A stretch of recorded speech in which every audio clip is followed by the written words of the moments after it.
Hey Rangers, welcome back to another video. Today we're going to be talking about episode 13, I think, which is called Making Bad. Now this was meant to be the kind of dino crossover, but I think that they kind of just went, you know what, this isn't actually in the right order. I'm thinking this is probably the Halloween one because it's effectively a clip show. So rather than me kind of breaking this down, I'm going to be kind of talking about it and my kind of thoughts on it. Obviously we're talking about a few scenes. So if you like this sort of content and you want to see more, then hit the like button, hit the subscribe button, as well as the cheeky notification bell to be notified when more videos drop. And also, this video will contain spoilers of this episode, so make sure that you come back later if you want to watch it when it's aired in America or wherever you are. But if you want to continue, let's just jump straight into it. And yeah, let's do it. I was right again with my theories and thingy on how that they were meant to kind of put these episodes in the right order. This makes a lot more sense than rather than having this episode like way far, like near the end of the season, because it would just be really confusing. So I generally think that this is a cool way of kind of introducing, and for the younger audience that haven't watched all the seasons of Power Rangers, this kind of shows like some of the best bad guys that they're out. So yeah, this episode was just really cool. Most of it is just clips from the past, but rather than it being about the Rangers, it's all about the villains. So we have Korag, we have Psycho Red, Astromina, I can never say her name right, Lord Zed, Rita. Now, I thought that we may get Lord Zed later, and I really like the way that the villains know more about the Rangers, but I'm guessing that's because of Blaze and Roxy. So in each part, they kind of say like, yeah, this bad guy will be the best. They start off with Korag. Korag is the best villain of all time, or one of the best. And they're all like, yeah, bring him in. He will be good. He'll be the one that we need. But then the bad guys all turn around and go, oh, actually, you know, he turned into a Ranger. Now, my kind of pull on this one would have been that Korag only turned good because of his son. He still was evil pretty much all the way through Mystic Force, so he would have been a really good kind of target to actually kind of bring in. Now, the one thing is, I like the way that they have done this episode. They've pretty much said that they need diamonds to kind of bring back one bad guy to make him a lot stronger than the others. That to me makes a lot of sense. So rather than just kind of zapping, which again would be easy, just zap all of the bad guys and bring them back. Can you imagine that being a really cool thing, doing it and just being like, yep, there we go, that's all done. They need diamonds, and there's apparently about 4 or 5 different diamond stores all away in the city, which they've got an invisible thief, Tron. He's the bad guy. He's only in it very briefly though. Previously in this trunk that we've had, we only had like a few kind of weapons. Majority was just the Dino Charge villains like Poisandra, etc.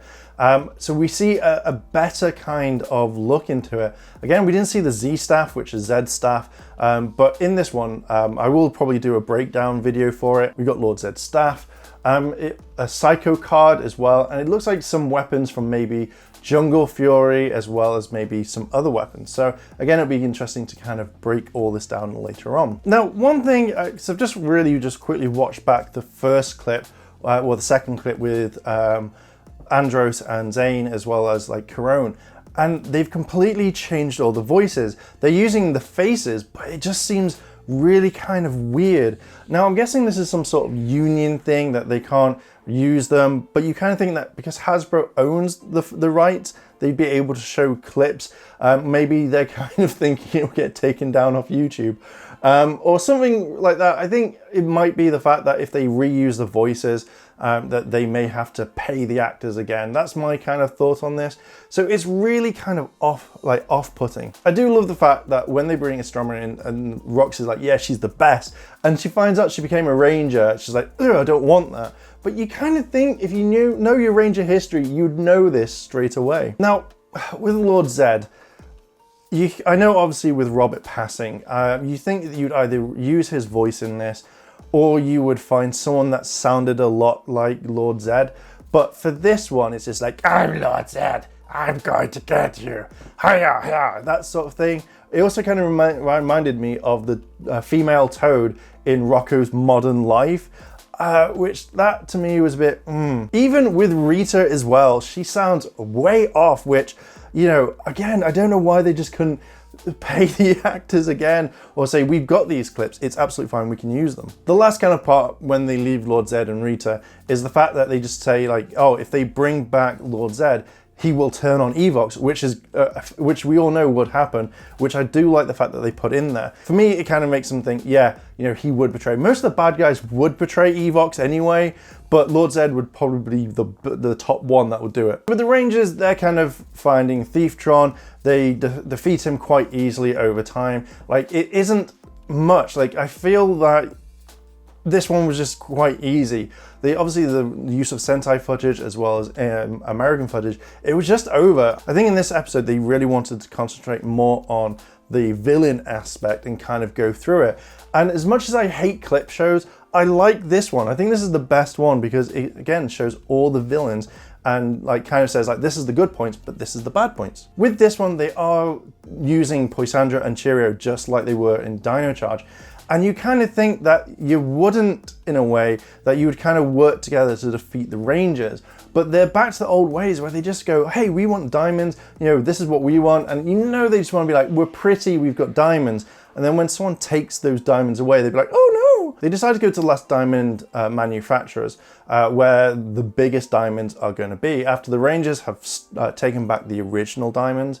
And you know, it felt very much like, again, another Dino Charge episode. I will say that I really do like the use of Sentai footage because it blends so well, and I think that's just the locations. So we've got Poisandra, we've got Cheerio, then we've got Wrench, finally got that one right.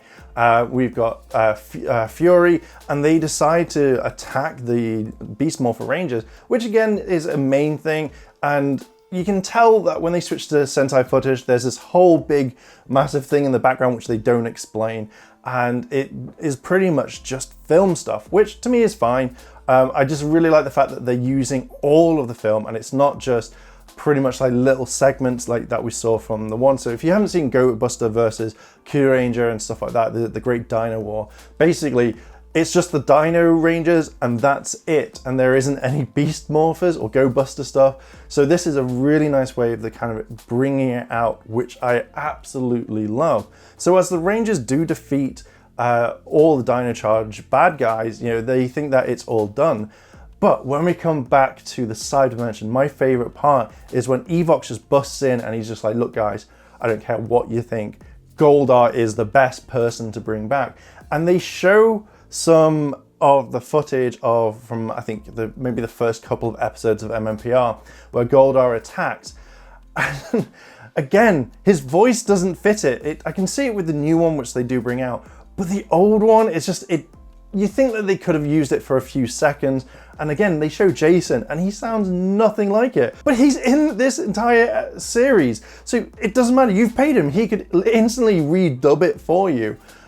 It wouldn't be that hard. Squirrel turns around and says that, you know, they've used all the diamonds. I think he says he's got one shot left or something, but it overheats and stuff. He brings back Goldar as his, like, the film version, and he basically says that he's going to work with Evox because that's it. Sledge doesn't like this, and he's like, oh, you old relic, you know, I bet you've got nothing. And Goldar just wipes him out really quickly. And you kind of think that when you've been having a conversation with everyone and they go, oh, hey, he's more powerful, you wouldn't go against him, but he takes out Sledge quite quickly, and thus therefore all the Dino Charge bad guys are pretty much gone for, apart from Snide, because obviously he's in the film. And yeah, that is pretty much the entire episode. There is a little bit more comedy, but it's when Devon at the end's like, hey, I'm gonna go play video games. Who wants to get their ass kicked, and Steel's like, well, my bum's metal, so it's not going to help. And that's the only comedy, and that I think is actually quite fine. I like that. So yeah, this entire episode was mainly a clip show. It was a great way of putting the episodes in order so it leads up and not just jumping to the crossover straight away. So now this feels like the entire episode has been set up. The biggest thing so far in Ranger history, or what the fandom is loving at the moment, has all been done, and that is pretty much it. It is a great type of episode to kind of get you really pumped up, and it looks like the next episode tomorrow is going to be the dino crossover grid correction or grid connection. Either way, I am really excited. This was a great episode to get you excited, to kind of make you go, yes, I want more. So yeah, I am extremely pumped. I cannot wait for tomorrow. So yeah, can't wait. I'm going to leave it there. What are your thoughts on this? Did you like this episode? Did you not? Let me know down below in the comments. And yeah, how do you think Jason's going to come back? I thought he was going to come back at the end of this episode, but Devon wasn't wearing what he normally wears, where we've seen the whole thing. He was like, you're Jason type of thing. And if you like this sort of content and you want to see more, hit the like button, hit the subscribe button, as well as the cheeky notification bell to be notified when more videos drop. I'm going to leave it there, Rangers. Thank you very much for watching, and I'll see you in the next video.